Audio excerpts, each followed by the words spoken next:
आपके मन में क्या विचार आता है जब आप क्रिस्टलाइज्ड, दानेदार या सेमी सॉलिड हनी देखते हैं? हो सकता है कि आप भी उसे नकली या मिलावटी शहद समझें। इसका कारण प्रचलित धारणा है कि असली शहद नहीं जमता, जबकि वास्तविकता इससे परे है। वास्तविकता यह है कि शहद का दानेदार होना एक प्राकृतिक गुण है। प्राकृतिक शहद छत्तों से निकलने के बाद कुछ दिन या महीनों बाद दानेदार हो जाता है। दानेदार या क्रिस्टलाइज्ड होने की गति उन फूलों पर निर्भर होती है जिससे मधुमक्खी नेक्टर लेती है। उदाहरण के लिए, अगर मधुमक्खी ज्यादा नेक्टर सरसों के फूल से लेती है तो वो शहद जल्दी क्रिस्टलाइज्ड हो जाता है, जबकि अकेशिया या जामुन का शहद जमने के लिए महीनों या सालों हो जाते हैं। दरअसल शहद दानेदार होकर अपने आप को सुरक्षित कर लेता है, इसलिए शहद कभी भी खराब नहीं होता। इजिप्शियन पिरामिड में पाया गया शहद 3000 साल बाद भी खाने लायक था। हाँ, वो शहद क्रिस्टलाइज्ड रूप में ही मौजूद था। अफसोस की बात तो यह है कि हमारे पढ़े लिखे समाज में भी एक गलत धारणा प्रचलित है।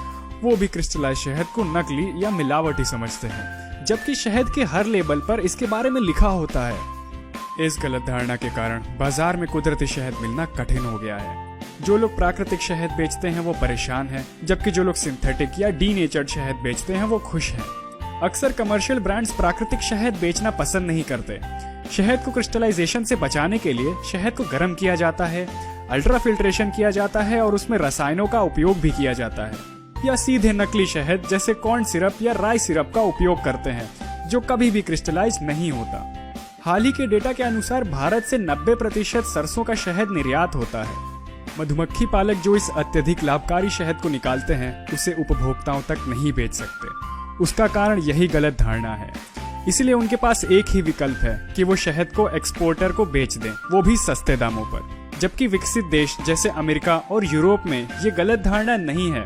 वहाँ क्रिस्टलाइज शहद को सेट हनी के नाम से बेचा जाता है, वो भी अच्छे दामों पर। अब क्रिस्टलाइजेशन के पीछे का विज्ञान देखते हैं।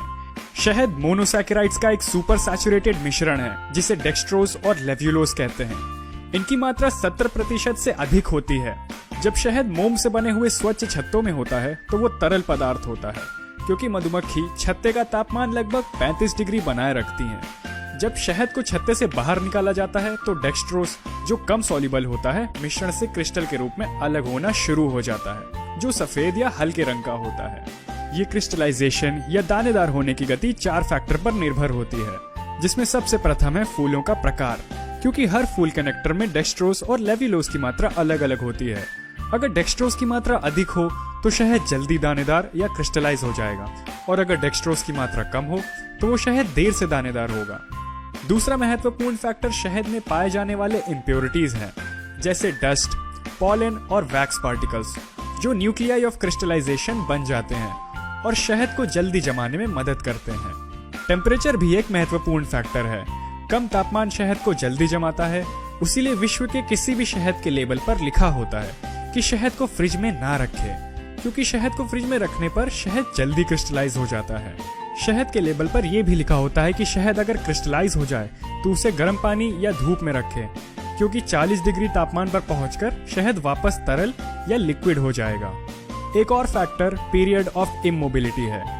अगर आप शहद रोजाना उपयोग करते हैं तो वो शहद जल्दी नहीं जमेगा, क्योंकि रोजाना बॉटल हिलने से क्रिस्टल सेटल नहीं होंगे।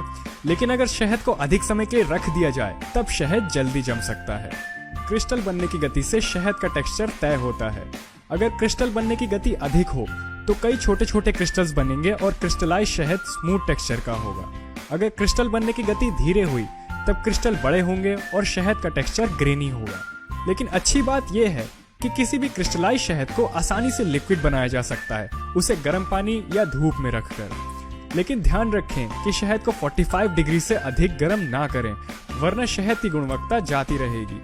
तो अगले समय जब भी आप क्रिस्टलाइज शहद देखें तो उसे नकली या मिलावटी ना समझें, बल्कि लोगों को सच्चाई से अवगत कराएं। हमारा मानना है कि लोगों तक तभी प्राकृतिक शहद पहुंच पाएगा जब वो इस गलत धारणा से बाहर आएंगे।